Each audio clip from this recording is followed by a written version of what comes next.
fears over minister's bid to loosen psychologist rules. I don't know if I you didn't see this saw one. this. What the hell? No, I Yeah. didn't. I didn't see that Oh, one. cool. All right. Oh You'll have lots to no. say about this then. Oh no. Essentially, Doocey, Eh. has has put a proposal forward to allow where has he put it? Oh, I can't even fully find it. Basically, I mean, he wants to allow associate psychologists who would only be trained basically up to, I think it's 1 year post-grad diploma of yeah, I sorts, see that here. which is pretty shit. Basically, 200 psychologists from the sector have signed a joint letter addressing him, saying anyone with an undergraduate degree in psychology could apply to do a 1 year course and then would be able to register as an associate psychologist. And That means I could. That means if yeah. that's what they changed it to, I could do 1 year and I'm a no. Scary shit. No. And then to give more context to this, I know a bit about this sector, and you definitely will, but people that may not know. So currently, the pathway to psychology registration requires about 7 years worth of training with a master's or PhD and a postgraduate diploma. The content of the undergraduate psychology degree is not a mental health qualification. It's not designed to prepare people for individual work. Most of the time, it covers social psychology, some theory, and nothing to do with mental health, assessment, therapy, or working with people in distress.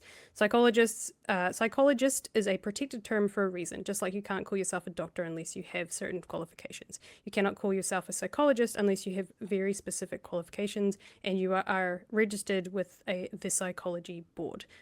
Think also lawyers who have to pass the bar to practice law. So it's the same as essentially someone who's got an undergraduate degree and knows about psychology. They kind of know the facts and the science, and they've done the research perhaps, and they've written reports about it, but they actually haven't learned how to they haven't learned the bedside manner, right? They haven't actually gone out there and learned how to talk to people and help them get through their mental health issues. And it's just like being a doctor, right? You're dealing with someone's personal health and very, very vulnerable people who can be in situations such as suicidal, self-harming.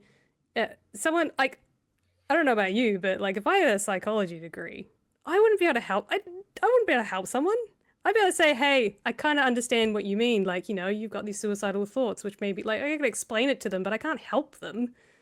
I mean, unfortunately, I'm in a slightly different position because while I only have an undergraduate degree, I have just been surrounded by suicide my whole life. I have helped many people through those kind of experiences.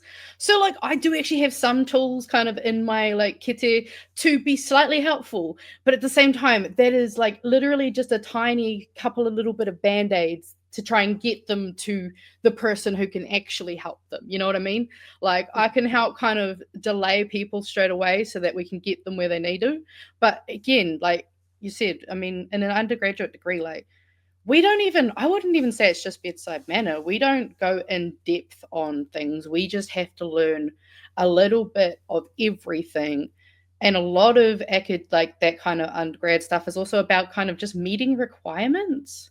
It's not necessarily about learning how to do all of that on your own and have a bit more of that natural instinct. So yeah, that would be ridiculous if this is the case. Like I would be severely concerned because there is it's way too important of a job. You are literally like basically like a doctor, life or death. Like these people are dealing with people who, a lot of them are dipping in and out of the precipice of wanting to be here and not be here, or dealing with so many issues. Psychologists are very much like they're not psychiatrists. Psychiatrists are like mental health doctors, in that they can prescribe drugs as such, is kind of the difference. But they don't really have bedside manner as such. They're kind of like the surgeons of the psychology world. Psychiatrists are just there to figure out what your problem is, diagnose it, and then give you the medication you need if you need medication, or send you off to the thing you need. The psychologists are the ones that are kind of like this, you can definitely roast me for this and tell me I'm wrong, but they're kind of like overqualified counselors in somewhere in between a psychiatrist and a counselor, where they have that bedside manner, but they also can do Mm, the diagnosis work. They kind of have that research thing, but no, I they think are. that's I a don't know. Am little I wrong? different. Tell me. Yeah, I Tell me think a I'm little wrong. it's like so psychologist so the psychologist will be the one who diagnoses a person to then Hmm. go to the psychiatrist who can then be like, "Oh, you've been given this diagnosis and these are the medications that we'll consider." Like so say you have to go to a psychologist to get diagnosed with ADHD. It's the psychiatrist who then goes, "Oh, okay, yep, they've said you have ADHD because if you don't have that tick from the psychologist, they can't give you certain medications generally. And usually that Yeah. is the kind of steps that you take. So it's more that they just deal with different things, but the psychologist does a lot more of the deep dive stuff into, the mental health, the interpersonal, like there's a lot of, steps involved. Whereas yeah, the psychiatrists are more doctor. And yeah, but doctor who does psychologists like medication. So that's They're kind of more. like I'd say they're they're kind kind of of like closer on. brain doctors, Yeah, yeah. kind of mental health doctors, and then you have Mm, psychologists, which are the diagnosers, the research people, but they also kind of they know how to differentiate people's issues and things. And then yeah, there's counselors as well, right? But counselors are more yeah, like your regular maintenance, right? As opposed to deep diving therapy. Would that be yeah. correct? Counselors tend to, well, not even just like small things. They tend to deal with things that are also kind of considered more, and I guess a lower, like more acute kind of small Mm. things. They can't. If you go to them being like, "I'm struggling with schizophrenia," they'll be like, Mm. "I'm really sorry to hear that. If there's something specific that we might be able to help you through, we could do that." But then they'd have to refer them, onto a psychologist. I guess it's that difference between psychologists would maybe go through more of the CBT and those kind of methods, whereas the counselor would go more through the tools and strategies and the sort of surface level Yeah, type stuff. yeah, But they they'd tend also to do a probably lot more more of so those. do more anxiety, depression, those sort of surface. Well, I don't say surface level, but Well, yeah, counselors also tend to do stresses. like, because like as CAMs. I don't know if they've changed their name. Probably have since I was in high school, but there used to be child, adolescent, mental health services. You'd have counselors through there. Hmm. A lot of the stuff they'd take you through would be more actually quite similar to CBT stuff, but obviously less deep dive, like you say, because like they'll teach you, for self harm, they'd be like, oh, use rubber bands or put your hands in ice, kind of, strategies and those kinds of things. So yeah, Yeah. like they're all important and they all need more funding and more people working in them, but we don't need to fast track psychology. Let's not fast track this one, please. It's bad enough what the fast track with the earth, but like trying to fast track people who are dealing with such big, like a lot of these mental health things are also, things like ADHD and autism. That is a person's entire life. That is not just, one facet of them a lot of the time, depending on what kind And of it's not, diagnoses you have.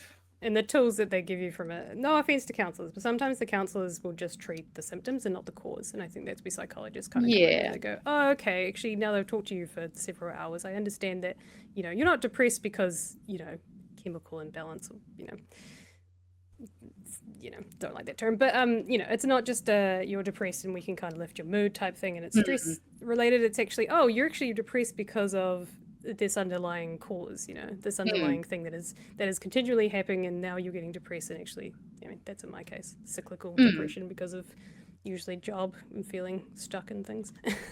Oh, But yeah, I and I didn't mean know that until I exactly, got like diagnosed with ADHD. So oh, and that's the thing is mental health is a really complex thing, especially when it comes to, like, the neurodivergent aspect of mm. everything, since, like, that's still very, like we're still only starting to truly understand those things now. So it's a lot of really and, like, that's the thing is, like, because it is the psychology, like, that's the probably one of the most important things in terms of our country, like psychology literally dictates everything we do. Your emotions and attitudes and all of those things inform your behaviors. So if we're going to allow basically better help, that's really all it's going to be like, is going to better help. And that's just, like, I'm actually just like, I'm so glad I didn't see that earlier before tonight, because holy shit. There's a wee interview here as well from I think it was Laura Barkwell. She's talking about why there is a lack of psychologists in the public sector. It's to do with funding and privatization, that's part of it. But it's actually the pathways. But I'll just let her speak to this if it'll go. And supervision to do that.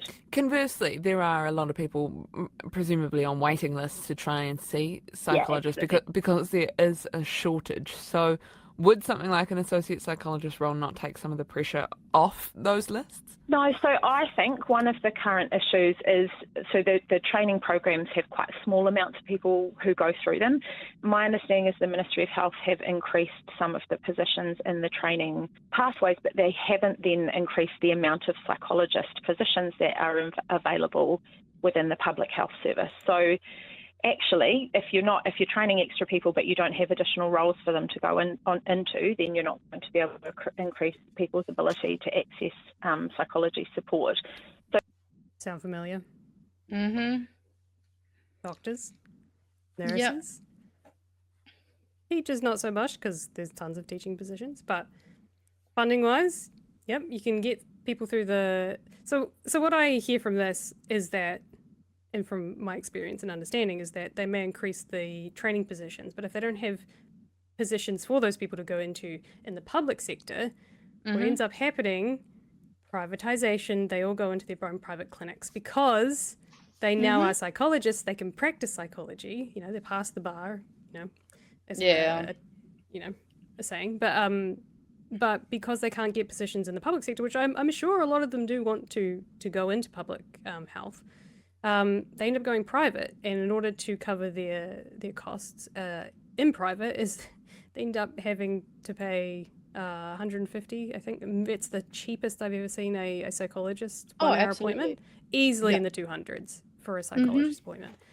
And because the public sector is so underfunded and there aren't enough people in there to get people through, is that people are forced to go into the private sector and pay,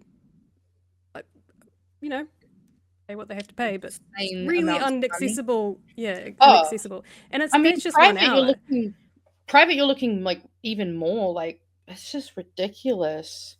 I mean, I've definitely seen $250 or $270 for a psychologist appointment, and you can't just go to one. Like, it's a 10-session type thing, right? That's what you're talking about. Yeah, it's the deep dives and that's the thing is you have to have a lot, and that's not even including the fact that, like, a lot of the ADHD and autism assessment requires you to have someone that knew you when you were younger, and not everyone has that person. So we already have other things that we need to focus on in those areas of kind of maybe, allowing psychologists now to, like, have broader understandings of how to diagnose, not just let some randos who decided to do a 1-year course. Like, it's terrifying.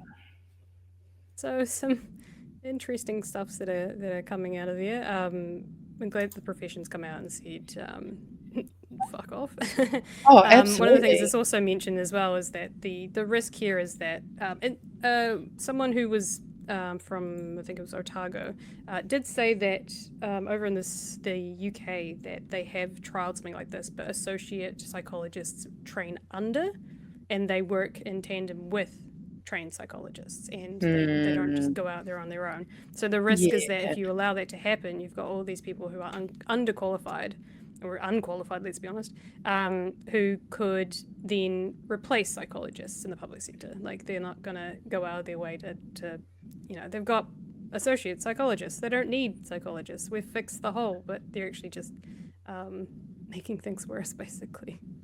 Yeah. I mean, like, shout out to all the psychologists that taught me how to socialize. My situation was complex. You can't fast track treatment. And that's the point, is that like these are mental health, and these things are so just like, I only know a little more than maybe some who do undergrad because I've grown up living and being surrounded by very mentally unstable people. But it's like, and that's the thing, is there can be so many factors involved, like when it comes to comorbidities, which is where you have multiple diagnoses within one person, that can add on even more complexity. So like there is a lot of different variables to basically be like, oh nah, you'll be right. Just like go do a quick little post-grad, she'll be right. Yeah, there is a small comment here, basically from Doocey saying that we cannot simply just sit around, which apparently is always the comment of like, well, we have to do something. We can't, you guys might not agree, but we have to do something, which is something I've heard from every fucking minister about everything that they do at the moment. To suggest otherwise is disappointing. It is crucial to understand the associate psychology role is currentently being developed with Health NZ in partnership with the tertiary sector and the New Zealand Psychologist Board. That's good. But Health NZ are also working with the sector to develop the employer guidance and identify ongoing training and support for this workforce that ensure safe practice. Great. Would like to see the full plan before you start going ahead with this. I think it's what most people want to see. We know every single year there are a large amount of psychology students who are graduating with an undergraduate degree but are unable to progress further due to the limited number of postgraduate clinical pathways. This role keeps more people pursuing the career within the mental health and addiction workforce. Fantastic. Pathways. Great. Pathways to become certified, right? Well, we're not just going to stop at the associate minister, right? Associate psychologist. My issue with what they said is that like that's not even just the issue, is that like, yeah, there are people who have their undergrad degrees because we can't afford to do postgrad. You don't get study link help with postgrad. Like I would jump at a chance to do postgrad because my ultimate goal would be to work in Māori mental health. But I know that that's actually going to cost me financially so much more than I can afford right now. And the likelihood of being able to afford that it's there, but it's going to take time. So there is so many people who would take those pathways, but there's not enough funding and ability for people who genuinely want to do these and have a passion for it because they're fucking poor. Like, that's really it. Yeah, and the only way you can get this is by limited funding, essentially. To do a PhD or master's, you have to get basically sponsored to do it. If you don't get sponsored to do it, you can't continue on. I think you can do your master's, but you can't do your PhD without sponsorship. And guess who defunded all of the social sciences and humanities? This government. So good fucking luck making more psychologists, Doocey. Well, that's the thing, though, is that they did that, and now they want to have the appearance, because if they pass this through, they'll be like, look at all these psychologists we have now. No, fuck you. Underqualified psychologists who can't fucking do shit. I would not feel comfortable as a psychologist undergraduate or even neither would I. Postgrad. I would not feel comfortable like diagnosing or even just talking to people about their mental health. Like I can have a conversation with someone, but it's kind of like level playing field, I'm not going to sit there and therapize someone. It's just like no way. Exactly. Like at this point, I'm like, hey, the most I can do is go, hey, bud, what you says maybe sounds like this. You should go talk to someone about it. Because that's all I can literally say, because I'm not qualified to do that. It's that thing of like, I know about things, but I'm not the expert of things. Yeah. It's almost like there's a reason it takes people 7 years to get these degrees. Like, they'd be like saying, do you want your doctor to be able to just take a 1-year postgrad diploma and be able to perform surgery? No, I don't think so.